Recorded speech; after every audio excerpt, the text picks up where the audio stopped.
Shalom saudaraku, berjumpa lagi bersama dengan saya, Gembala Jemaat Gereja Isa Al-Masih Lawang, Light Generation, dalam program Sapa Jemaat di Rumah.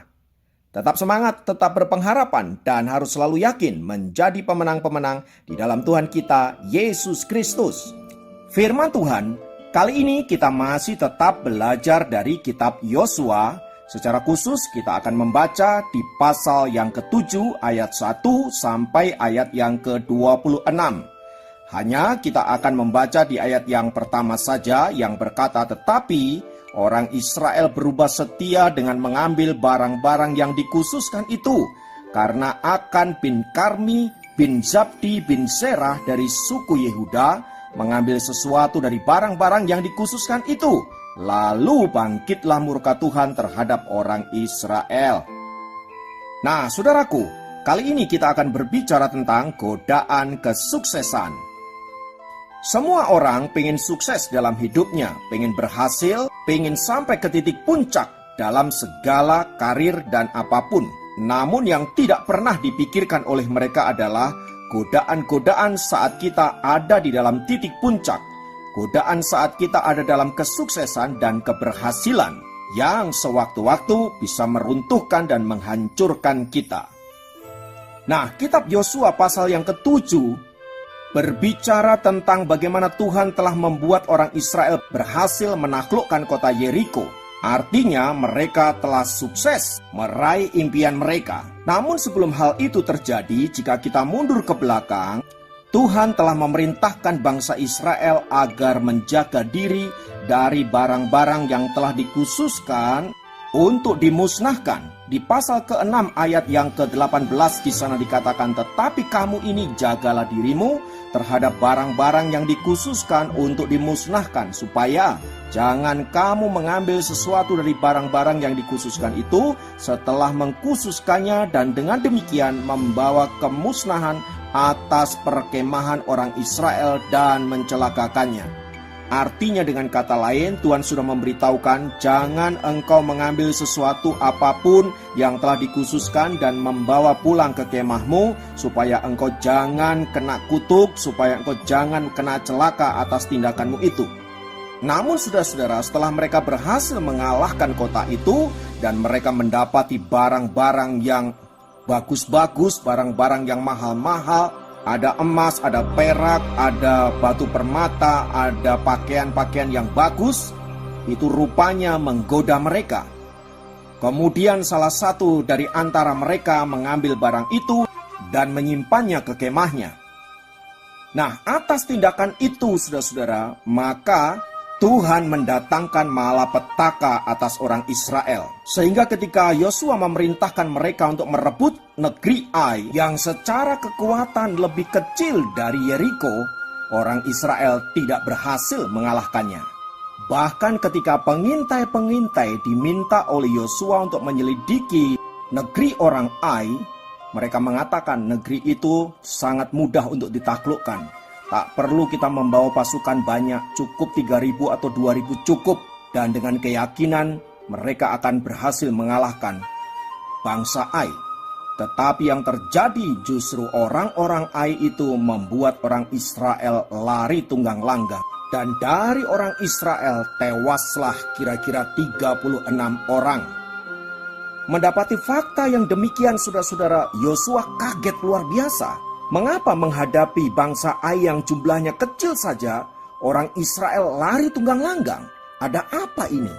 Itulah sebabnya dia mencari wajah Tuhan dan bertanya untuk kegagalan yang baru saja mereka alami. Lalu Tuhan memberikan jawaban bahwa bangsa itu telah berlaku tidak setia kepada Allah. Dengan cara seperti apa? Dengan cara mengambil barang-barang yang sudah dikhususkan untuk dimusnahkan, tetapi diambil untuk diri mereka sendiri dan untuk keluarga mereka. Hal itulah yang menyebabkan Tuhan murka kepada bangsa Israel. Nah, dari Yosua pasal yang ke-7 ini saudara-saudara, kita bisa memetik hikmahnya. Betapa kesuksesan itu sangat rawan terhadap godaan-godaan yang bisa menjatuhkan kita.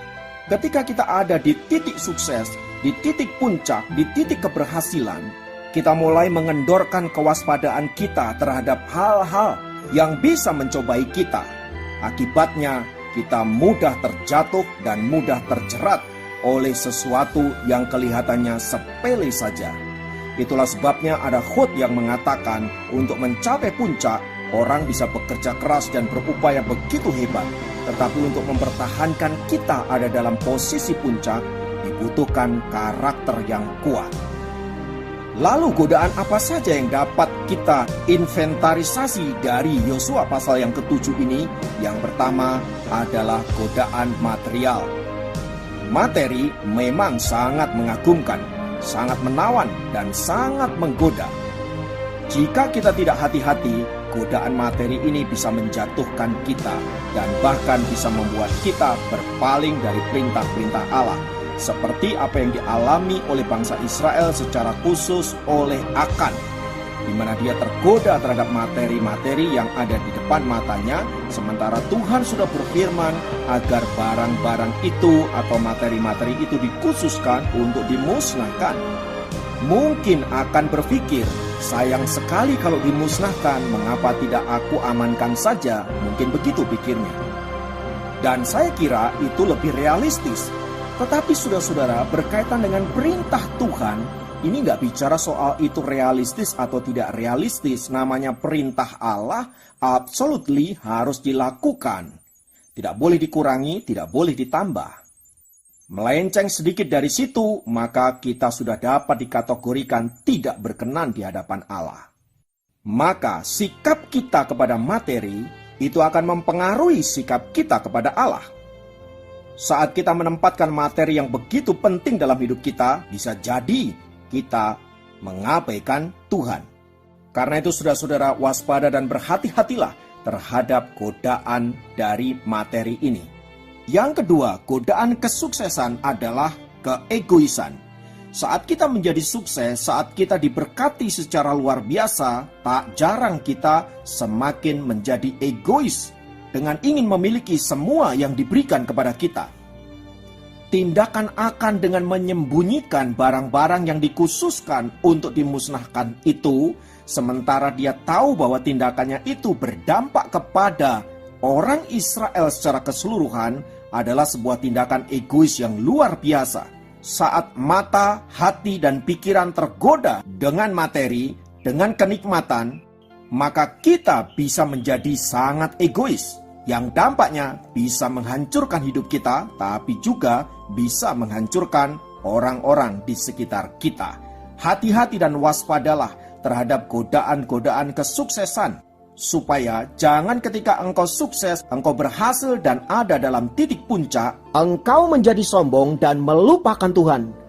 Tetapi sebaliknya, engkau tetap hidup di dalam kerendahan hati, hidup di dalam on the track-nya Tuhan, yang senantiasa memuliakan Allah, supaya dengan begitu engkau berkenan senantiasa di hadapan Allah yang maha tinggi. Haleluya. Biarlah firman Tuhan ini senantiasa mengingatkan kita untuk kita berhati-hati dan berwaspada terhadap segala sesuatu yang bisa saja menggoda hidup kita untuk kita tidak taat kepada Allah. Kiranya Tuhan memberkati Anda dimanapun berada. Mari kita berdoa. Tuhan, kiranya Engkau menolong dan menuntun kami untuk kami senantiasa hidup di dalam ketaatan akan kebenaran-Mu, sehingga kami tidak digoyahkan oleh godaan-godaan yang seringkali menyerang kami melalui kesuksesan-kesuksesan yang kami raih.